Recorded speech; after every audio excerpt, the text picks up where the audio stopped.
This podcast deals with issues about LGBT families and trans-specific topics.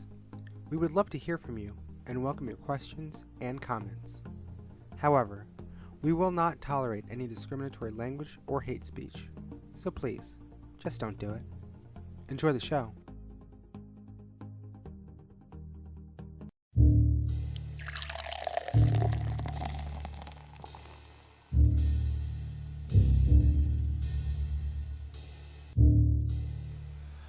Welcome to Coffee Break, presented by Our Life in Transition.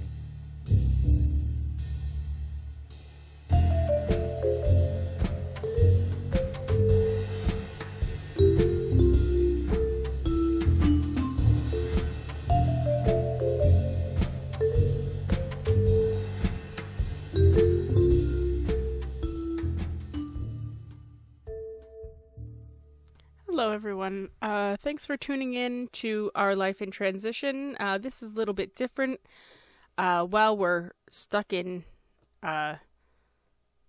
lockdown or isolation or social distancing, whatever it is, we've decided that we're going to try and do some little individual mini episodes. We're calling them coffee break episodes, although I will not lie, I am drinking a smoothie and not coffee at the moment. In the future, we'll probably make these little mini episodes, like something that's Patreon exclusive or available first on Patreon or something like that. But right now, we're making them free extra content because we understand people are strapped at this time and everybody's bored and you might need something extra to listen to. So I decided that I would take a little time and talk to you about life for me in so-called lockdown. I am working from home. I am privileged enough to be able to manage my staff and the needs of the stores that I work for mostly remotely. I can log on to their computers and whatever from my laptop. I can answer phone calls. I have a work phone. So I am still employed, still making some money, although I'm working about half-time right now while not being out facing the public all the time. And we have the Munchkin at home. Her daycare is actually not closed. For some reason, New Jersey has not closed all of the daycares. It's something that the governor is saying is maybe coming, but we have kept her home since they first announced the social distancing restrictions and things like that. Mostly out of an abundance of caution. And, it's been fun having her here. It's also a little bit of a challenge to keep her busy, and keep her from going stir crazy. And she doesn't understand why she can't go to school and see her teachers and see her friends. And, one of the real challenges that I found, I think it's great that I can work from home and that, the Munchkin is home and we can all spend time together. But, it's difficult when you're working from home, to have a real good work-life balance. I think sometimes, especially like in our little apartment, we don't have like a set space where I'm working that is like my office space that's closed off and whatever. So a lot of times while I'm working, I'm also watching the Munchkin or at least listening to whatever horrible Disney thing is on the TV for the 1,000th time or whatever. And it is very difficult to set really strict work hours. Like, I'm not leaving the house at 9 o'clock and coming home at 4 o'clock like I normally do. So, depending on her schedule, I'm, starting to work, clocking in about 10 o'clock or so, and then, I work for a little while, and then take a break for lunch and get her something to eat or whatever. And then after nap time, maybe I'm working a little bit more. But in the midst of all of that, if I get a phone call, I get a phone call. I have to take that. If I'm making a grilled cheese and I get a phone call, I've got to take that. And that's not to say that I'm the only one that's taking care of her. Shannon is here, but Shannon also has her own projects to do. She is currently furloughed from work at the moment because the spa that she works at was closed because of all this COVID stuff. So she's home, but she's got her own projects to do and, her own routines that she keeps. So a lot of the times it's fitting in her stuff between my work and whatever the Munchkin's doing, and it's very hard to maintain a balance because I can be in the middle of, coloring with my daughter or putting her to down for a nap or something like that, and I get a phone call. And I have to take that phone call. I have to tag out. Or if Shannon's not available to tag out, then I have to juggle. So I'm finding, work from home is great and also not. And maybe, if I was doing it more, if I had more experience doing the work from home thing over time, I would develop a kind of a better routine. But kind of having it thrown at me, we're not in this mode of doing this, so it's kind of a fly by the seat of your pants operation right now. And it's also been a little bit difficult because we don't have a really good established routine right now with Shannon and I trying to balance, just the household stuff. Because I'm like, I have to go to work, as it were. I have to, clock in and do work. And Shannon has to, watch our daughter and, make sure she doesn't kill herself or something like that while I'm working. But then the dishes have to get done. And the laundry has to get done. And, it's not as easy to balance all of that. And, if Shannon was furloughed and I was still going to work every day and our daughter was still going to daycare every day, I would kind of expect that Shannon would pick up some of the extra household stuff because aside from pursuing her creative pursuits, she wouldn't really have a lot to do during the day. But with our daughter home and me work, Shannon's job ends up being watching the Munchkin while I work. And then when I'm done working, she kind of tags out so that she can do her whatever that she wants to do, whether it's a video or editing the podcast or something else, because she needs her own time. And then it's hard. We haven't gotten into a household division of labor either, which just gets really taxing. And emotions are high right now. We're all stressed out and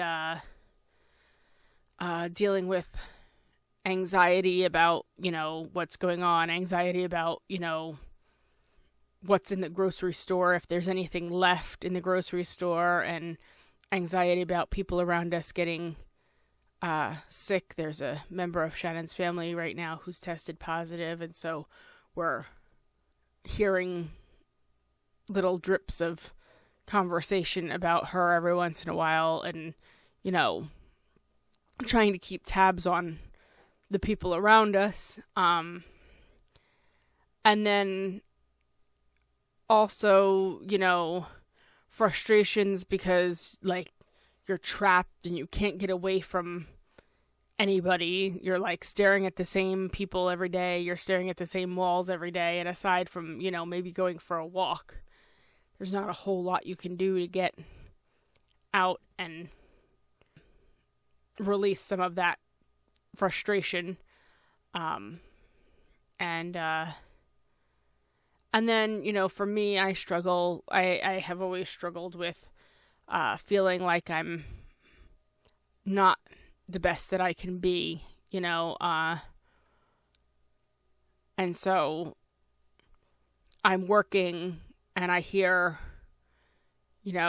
our daughter having a meltdown, as she does because she's 2, in the other room, and I'm not running out to help, but I should because I'm her mom, but I have to work. And if I am running out there, then I'm not being the best boss or the best employee that I can be because I'm not giving my full attention to work. And then I see laundry pile up because I was working and now I'm watching our daughter, and then I'm not the best household manager or the best wife that I can be because I don't have everything taken care of in that respect. So I struggle with that on a daily basis. It's worse right now because I sit at home and I go, I'm just sitting here. I should have everything taken care of. But there's only so many hours in the day, and I have EDS, and I can't do, even if I have all the free time in the world, I still couldn't do it. So, but I beat up on myself a lot. So, I don't know what necessarily all the solutions are. I know that Shannon and I have had a couple of disagreements while we've been home, and I think that a lot of it has to do with needing to communicate what you need. Because, Shannon kept telling me, well, I need free time, I need time for me. And, I was getting frustrated because the only me time I was getting was actually work. It wasn't actually me time. But it was time that I wasn't watching our daughter, so therefore I guess it was being counted as me time. Because then I would tag out and then I would be watching Emily, and then Shannon would be doing what she wanted to do for the rest of the day, and I'd be like, what about me? I want time to, be creative and do stuff that I want to do, and, read a book or do a craft or something. And, I tend to find, that my free time that I get, what I ask for, is taken up by, well, I need free time to, without our daughter so that I can fold the laundry. I need time so that I can do the dishes. So it's not free time for me. It's free time that ends up getting devoted to the house. And so I think there ends up being a little bit of resentment there. And I think it's really important to communicate to your partner exactly what you need. Like, okay, I need time for housework. I need time for work. And I also need time for me. Like, I need time for me to do my creative pursuits. To have that release valve, to just shut off your brain if you want to, or put your brain on something else. So, communication is key. And I say that, do as I say, not as I do, because I'm terrible at advocating for myself and saying, I'm more concerned with making sure everybody else has what they need. And that's my own personal failing. And I think the work from home thing, I could get behind it some of the time. I'm grateful that I don't have to go out and be with the public every day, and I appreciate my employees that do have to do that, that do have to be in the stores and actually facing people all the time. But working from home all the time, unless you have a real set space and real set guidelines and routines, I think it's tougher than people think. And so I'm not sure whether it's been a blessing. I mean, it's been a blessing in that I haven't had a lot of contact with the public and that I get to be home with our daughter and stuff like that. So it's been a blessing in that respect. But I'm not being nearly as productive as I could be. And it's very hard to concentrate and get done what you need to do. And also to kind of be on call and not have that kind of division between, okay, I'm working now and now I'm not, that you would have if you were going into a building and punching the clock and going out of a building and punching the clock again. So mixed feelings on working from home. And a lot of, I have been spending a lot of this time reflecting and like you have to take the time to kind of process all of your feelings and stuff like that if you have any free time.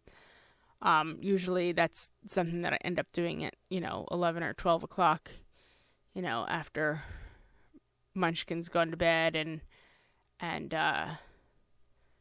I'm starting to wind down, or I do it in the shower, And, working through all of the anxieties and the frustrations and the feelings of inadequacy and the just stress of the situation and the stress of being in the house, all of that, you have to work through it. And, you can do some positive things, self-care things like, going for a walk, getting out of the house, going for a walk, getting some fresh air, unplugging from the news and Facebook and, binge watching a show or cleaning off your DVR, and just kind of focusing on that and not, being so plugged into the news all the time. And, doing a little self-pampering, doing a little soak in the tub or, whatever it is that you do that, is a little bit of extra pampering for you. I cannot wait. The first thing that I'm going to do when all of this is over is go and get a pedicure. I can't wait. But, doing stuff like that, and pursuing your crafts or your, whatever creative outlets you have, whether it's writing or music or making podcasts or making videos or sewing, painting, whatever kind of things that you do that just, unplug you from the world for a little while. The other day, I was coloring with my daughter. It was ridiculous and really, really satisfying, to just be scribbling on paper, with her. And kind of forgetting about everything else, And I mean, there's a lot of other ways that we all process our feelings, They come out on Facebook and things like that, and Twitter, and, there's a lot of nastiness that you can, pursue on those platforms, or just, they can act as a release valve, but they're not always the most constructive place to, deal with processing your emotions and things like that. And sometimes, you can go down the rabbit hole on Facebook or YouTube into conspiracy theory land or get involved in people's drama and stuff like that. And that, it doesn't actually, it distracts you, but it doesn't necessarily make you feel any better when all is said and done. And then, there are other negative ways of processing your feelings. I'm a big one for emotional or bored eating. I like to sit with a bowl of ice cream and wallow in misery. I'm a good one for that, but which is not also constructive. Makes you feel good for about 5 minutes, and then when your bowl of ice cream is empty, you feel like crap again. So it doesn't really release anything. It only makes you happy in that 5 minutes or less, because if my daughter is awake, then she has to try everything, and you don't get half of your ice cream anyway.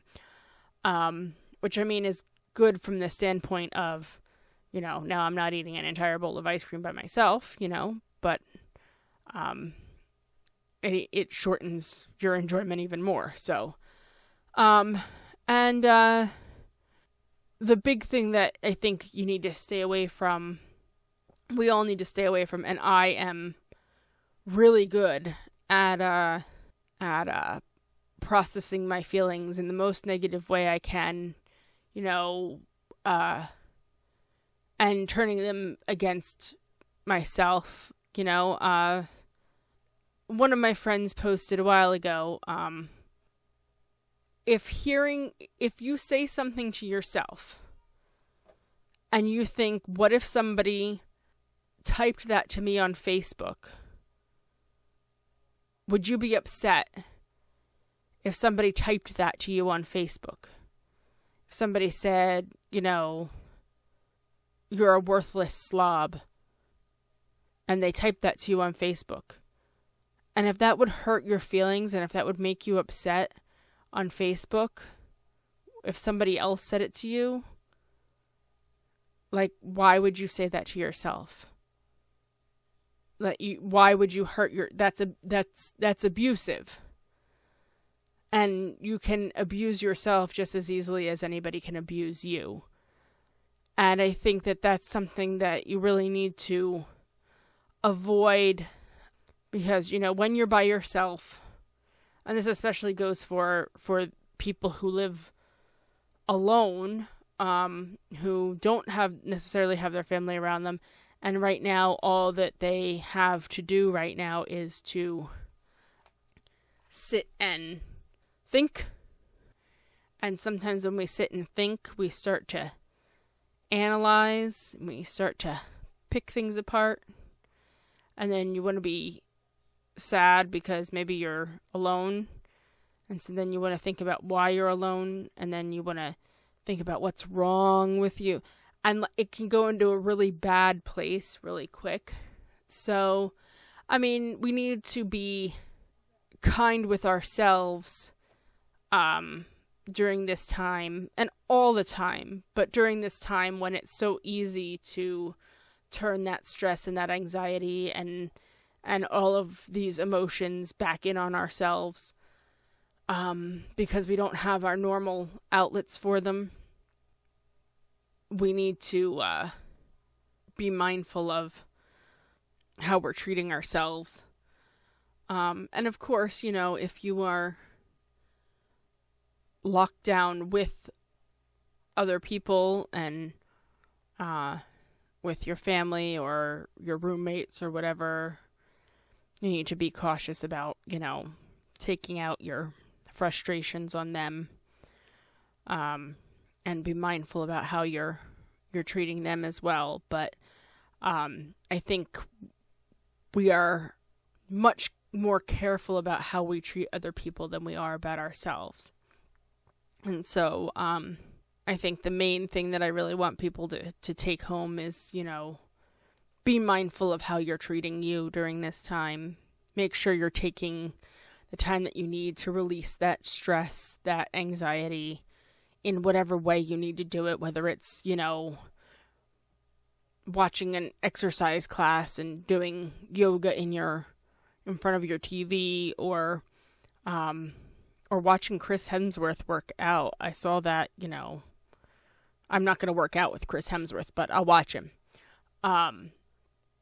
Or, taking that bubble bath, or making that podcast, or fiddling around with your guitar, or painting a picture, or whatever it is that you need to do to keep sane. But make sure that you're taking care of you, and especially if you're in the position that I'm in, that you're with your family, and that you're, maybe you consider yourself the primary carer.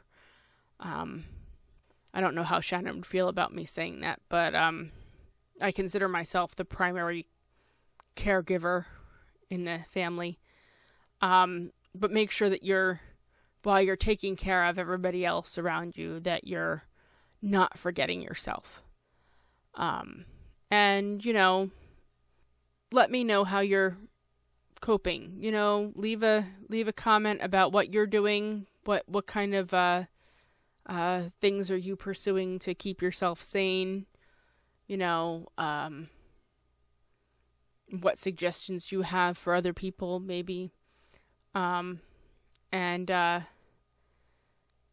if you like this episode and you want to hear more, think about supporting us on Patreon if you can. We'll be doing more coffee breaks in the future, because what else do we have to do right now? And I thank you for listening. And I am Rachel, and we'll talk again soon. Bye.